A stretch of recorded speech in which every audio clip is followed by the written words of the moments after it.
नमस्कार दोस्तों। हिंदी शिक्षण में पिछली 2 कक्षाओं में आपने यूनिट 3 के पहले पॉइंट को देखा। आज हम हिंदी शिक्षण के उद्देश्य जो कि अगला पॉइंट है उसको हम शुरू करते हैं।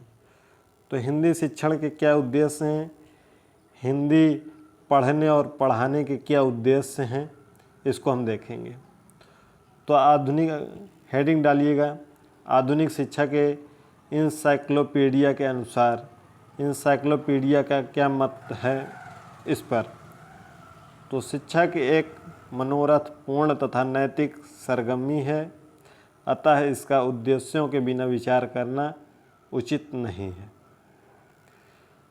आगे है, हम जीवन के किसी भी क्षेत्र में उद्देश्य के बिना नहीं चल सकते। उद्देश्य शिक्षा नियोजक को दूरदर्शिता प्रदान करते हैं। शिक्षा में उद्देश्यों की बहुत ही अधिक आवश्यकता है और इसके कारण इस प्रकार है। कौन कौन से कारण हैं? पहला कारण है कोशिशों का निर्देशन। यदि हमें उद्देश्यों का ठीक ठाक पता लग जाए तो हम अपनी कोशिश इसी ओर लगा सकते हैं। दूसरा है अपव्यय को दूर करना। शिक्षा के उद्देश्य हमारे समय व शक्ति को नष्ट होने से बचाते हैं। अगला प्रश्न पॉइंट है वर्तमान स्थितियों का मूल्यांकन करना।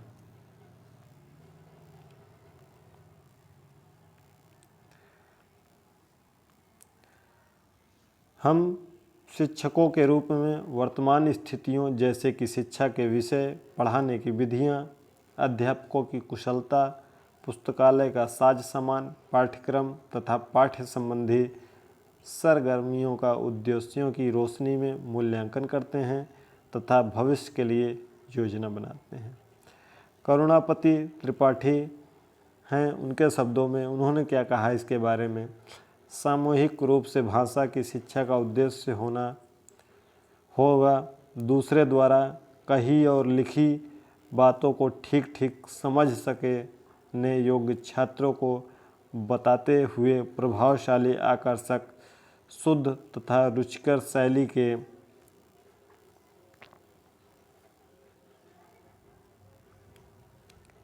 अवसर परिस्थितियों के अनुकूल भाषा को ऐसे ढंग से प्रयोग कर सकने की क्षमता उत्पन्न करना जिससे अभीष्ट सिद्धि में सहायता मिले। भाषा शिक्षण के विषय उद्देश्यों को 5 भागों में विभाजित कर सकते हैं, जिनमें से आपके पाठ्यक्रम में 4 उद्देश्य हैं। तो हम 5 को देखेंगे, जिसमें से 4 आपके हैं तो हम 4 को बता देंगे कौन कौन से हैं। तो पहला है ज्ञानात्मक उद्देश्य। पहला तो ज्ञानात्मक उद्देश्य हेडिंग डाल लीजिएगा, आगे हम देखेंगे। ज्ञानात्मक उद्देश्य छात्रों को हिंदी भाषा एवं साहित्य की मूलभूत बातों का ज्ञान प्रदान करते हैं। इस प्रकार निम्नलिखित उद्देश्य प्रमुख हो सकते हैं। पहला उद्देश्य क्या है? विद्यार्थियों को विश्लेषण, सामाजिक, पौराणिक आदि तथ्यों से परिचित कराना। दूसरा, उच्चतर माध्यमिक स्तर पर विद्यार्थियों को हिंदी साहित्य के इतिहास की सामान्य जानकारी करानी चाहिए। तीसरा है माध्यमिक स्तर पर हिंदी की विविध विधाएं यथा जैसे कहानी, निबंध, उपन्यास, काव्य आदि का सामान्य ज्ञान प्रदान करना। चौथा है विद्यार्थियों में विश्लेषण, तुलना, वर्गीकरण एवं उदाहरण देने की क्षमता का विकास होना चाहिए। अगला है रचनात्मक कार्यों की ओर उन्मुख करना। और अंतिम है छात्रों के शब्द, ध्वनि एवं वाक्य रचना का ज्ञान कराना। ये सब बातें आप हेडिंग को अगर याद कर लेंगे तो उसके अंदर आप स्वयं से भी बनाकर लिख सकते हैं। जैसे आपका प्रश्न है, ये हमने लघु के बारे में बता दिया है। यही प्रश्न आपका अगर दीर्घ में आ जाएगा कि ज्ञानात्मक उद्देश्य के बारे में लिखिए और दीर्घ में, तो इसी को आप हेडिंग को बनाकर लिख सकते हैं। अगला है उद्देश्य, कौशलात्मक उद्देश्य। तो इसमें लिखेंगे, हेडिंग बनाइएगा, भाषा के कौशल के अंतर्गत लिखना, पढ़ना, सुनना, बोलना, अर्थ, भाव आदि समझना सम्मिलित है। इसके अंतर्गत हिंदी भाषा के निम्नलिखित उद्देश्य सम्मिलित हैं। पहला है सारांश ग्रहण करने एवं मूल्यांकन के लिए छात्रों को तैयार करना, यानी कि आप पाठ पढ़ लिए हैं तो उसका सारांश क्या होगा और उसका आप स्वयं भी मूल्यांकन कर सकें, यानी कि छात्र मूल्यांकन कर सकें। दूसरा, आरोह अवरोहों के साथ भाषा का अध्ययन करना, कहाँ से कहाँ आपको लय ताल बनाना है, गीत को कैसे उतार चढ़ाव करना है, कहाँ पूर्ण विराम है, कहाँ अल्प विराम है, उसको आरोह अवरोह के साथ भाषा का आपको अध्ययन कराना, ये कौशलात्मक उद्देश्य है। अगला है मुहावरे, लोकोक्तियाँ, उदाहरणों की जानकारी कराना। अगला पॉइंट है बोलकर अपने भावों को प्रकट करने की क्षमता विकसित करना। अगला पॉइंट, अभिव्यक्ति के लिए बोलकर या लिखकर अपनी क्षमता प्रदर्शित करना। छठा है तथ्यों को पढ़कर भाव ग्रहण करने की क्षमता पैदा करना। और सातवां है तथ्यों को सुनकर उनका अर्थ ग्रहण करने या भाव समझने की क्षमता लाना। तो ये हैं कौशलात्मक उद्देश्य। अगला है सृजनात्मक उद्देश्य।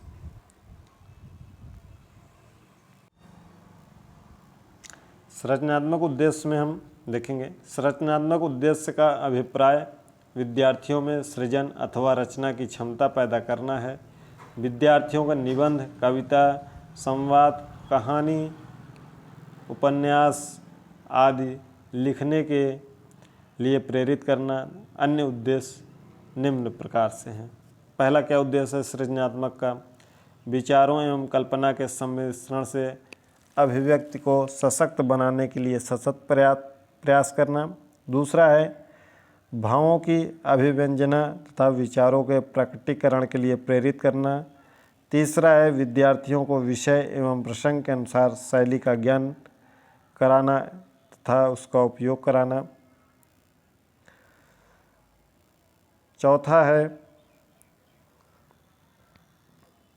विद्यार्थियों को निबंध, कहानी, कविता, उपन्यास, पल, संवाद आदि की संरचना के लिए निरंतर प्रोत्साहन प्रदान करना।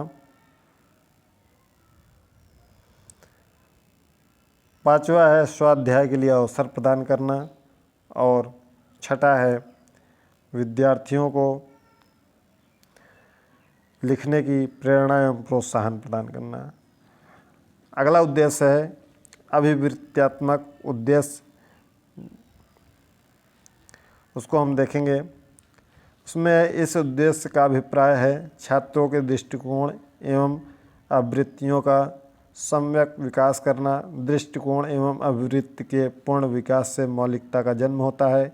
इस उद्देश्यों के संपूर्ति के लिए छात्रों के अंदर निम्न योग्यताएं विकसित करनी चाहिए। पहला है विद्यालय तथा समाज के साहित्यिक कार्यक्रमों में भाग लेने के लिए विद्यार्थियों को प्रेरित करना। दूसरा है विद्यालय पत्रिका में विद्यार्थियों का सहयोग लेना। तीसरा है पाठ्यक्रम के अतिरिक्त अन्य पुस्तकों का अध्ययन करना। चौथा है अध्ययन के प्रति उनकी रुचि जागृत करना। और पांचवा और अंतिम है संस्कृति एवं सभ्यता का अध्ययन करना एवं विभिन्न समितियों का सदस्य बनाना एवं उनका संचालन करना।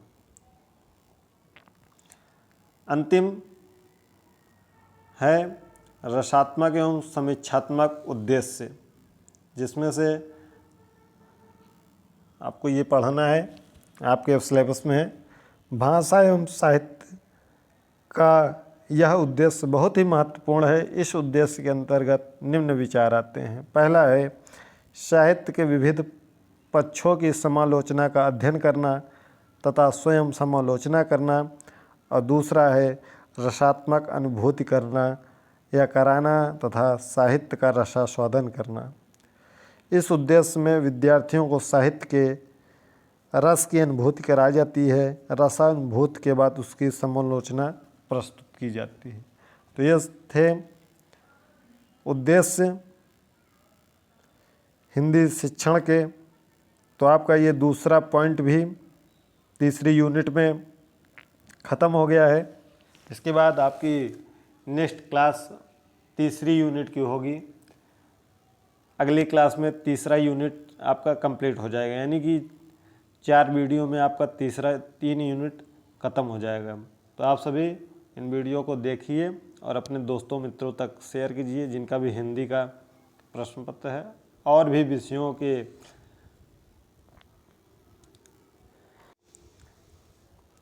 कक्षाएं यदि आप चाहते हैं तो कमेंट करके ज़रूर बताइएगा कि किस विषय की आप कक्षाएं चाहते हैं, तो हम प्रयास करेंगे कि आपको उन सभी विषयों की कक्षाएं ज़रूर प्रोवाइड कराएं।